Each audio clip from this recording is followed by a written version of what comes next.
Hello everyone, welcome to today's episode on story narration. So, what is your favorite story? Some of my favorite stories are Jungle Book and The Lion and the Mouse. But do you know why I like these stories? I like different parts of each story. Which parts? No, I don't mean beginning, middle or ending. I am talking about the aspects and features of a story. Do you want to know what I mean? I'll tell you. Every good story has some basic features. This is what they are. First, every story has a theme or genre. The theme is the feeling the movie gives you. If it is a scary movie, it is a horror movie. If it is a movie about love, it is called romantic movie.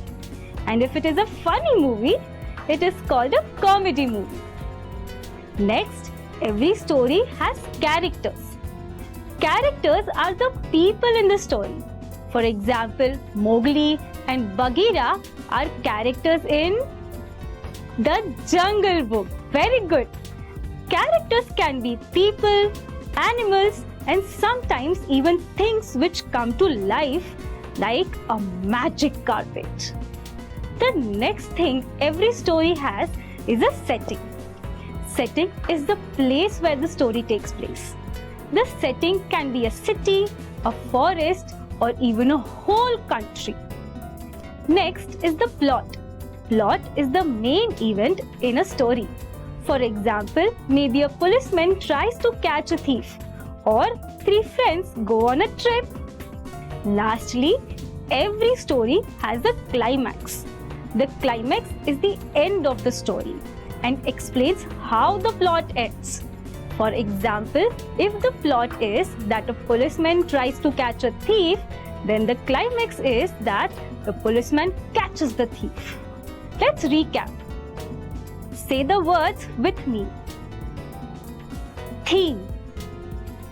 Theme. Theme is the main feeling in a story.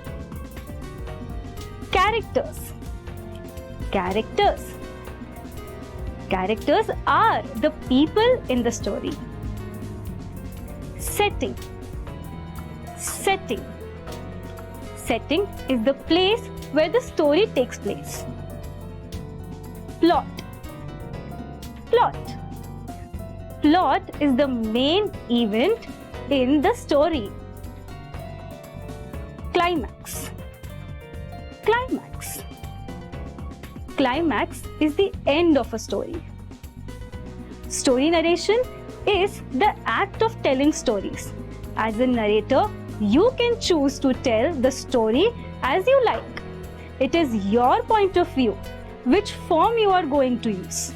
Forms are of three types: first person, second person, and third person. In first person, a character is telling the story. You will notice a lot of I, me, or we. It's as if one of the characters is speaking directly to his or her audience, as if we are able to listen his or her thoughts. In the second person, the author uses a narrator to speak to the reader. You will notice a lot of you, your, and yours. Here, it treats the reader as they are a part of the story. In third person, an external narrator is telling the story. You will notice a lot of he, she, it, or they. Narrative tenses are used to talk about past events and to tell stories. Narrative tenses are four tenses that we often use for talking about the past events.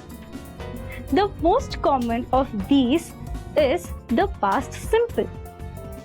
The other three tenses, the past continuous, the past perfect simple, and the past perfect continuous, can help us to say what we want more effectively. Let us look at some examples. Cat opened the door very slowly. looked carefully around the room and walked in. The window was open and the curtains were blowing in the wind. Clearly, someone had left in a hurry. In this example, past simple words are opened, looked, walked, and was. Past continuous words are were blowing. Past perfect words are had left. The first three verbs, opened, looked, and walked, are a sequence. They are written in the order that the actions took place. We know this because they are in the past simple tense. The past continuous verb were blowing shows an action in progress. The curtains started blowing before he walked into the room and continued to blow while he was there. The last verb, had left, shows an action that happened before he entered it.